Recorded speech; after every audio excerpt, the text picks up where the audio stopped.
Why my pantry isn't just about blackouts. Let's cut through the noise. You've probably seen the headlines, the memes, the frantic social media posts. Collapse is coming. Stock up now. Maybe you've even wondered if the person stacking canned beans and batteries in their basement has finally lost the plot. I'm that person. And yes, I store enough food, water, and heating fuel for a year. I have solar power humming along, and I meticulously prep for the critical first 72 hours of any blackout.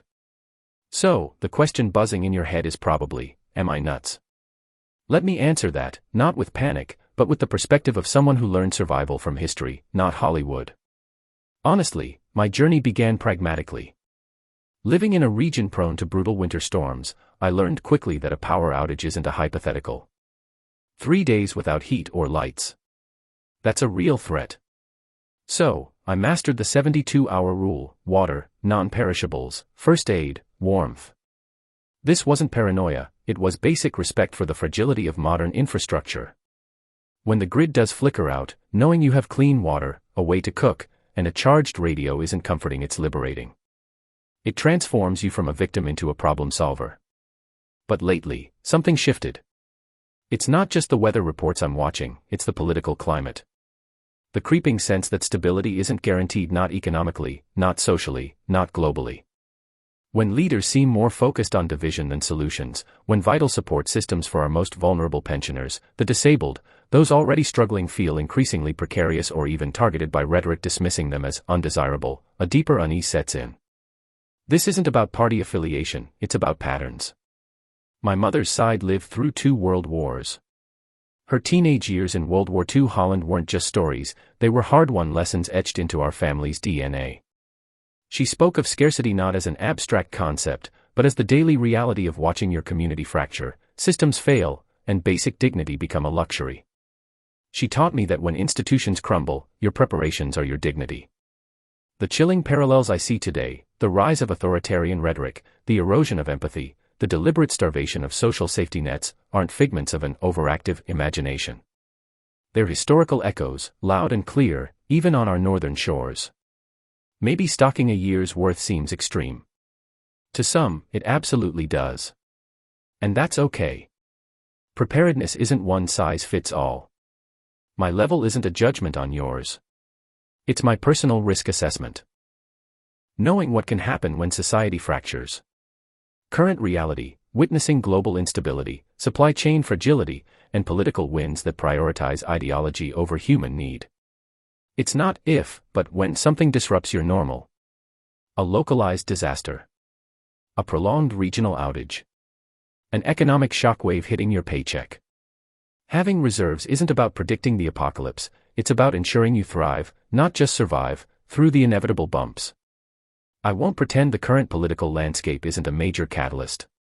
When policies consistently undermine the social fabric, leaving the elderly, disabled, and working poor without lifelines, it feels like a deliberate strategy of attrition. It's not about labeling a party, it's about recognizing that any government failing its most vulnerable creates dangerous instability. Starvation isn't just physical, it's the starvation of hope, security, and faith in the system. When that happens, chaos isn't a conspiracy theory, it's a historical inevitability.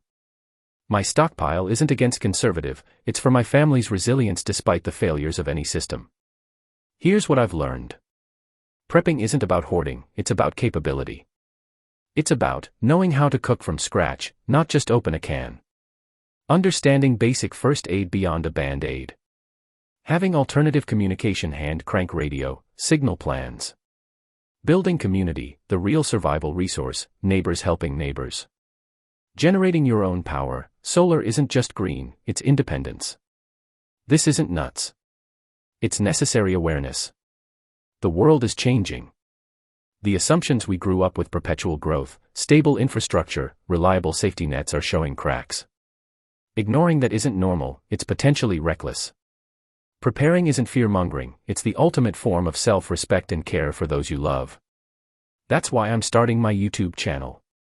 Not to scream about doom, but to share practical, common-sense preparedness. How to build a realistic 72-hour kit without breaking the bank. How to store food properly.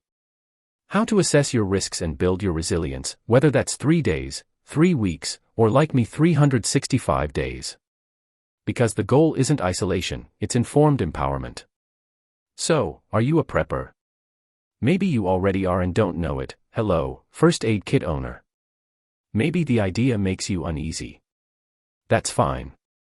But ask yourself, could you comfortably handle a week without power or grocery stores? Do you know your neighbors well enough to rely on them and let them rely on you? Are you comfortable leaving your family's well-being entirely in the hands of systems that are demonstrably fragile? Preparedness isn't paranoia, it's the antidote to helplessness. It's the quiet confidence that comes from knowing you've done what you reasonably can. In uncertain times, that peace of mind is worth more than gold. I'll see you on the channel. Let's prepare with sense, not fear. Stay aware. Stay prepared.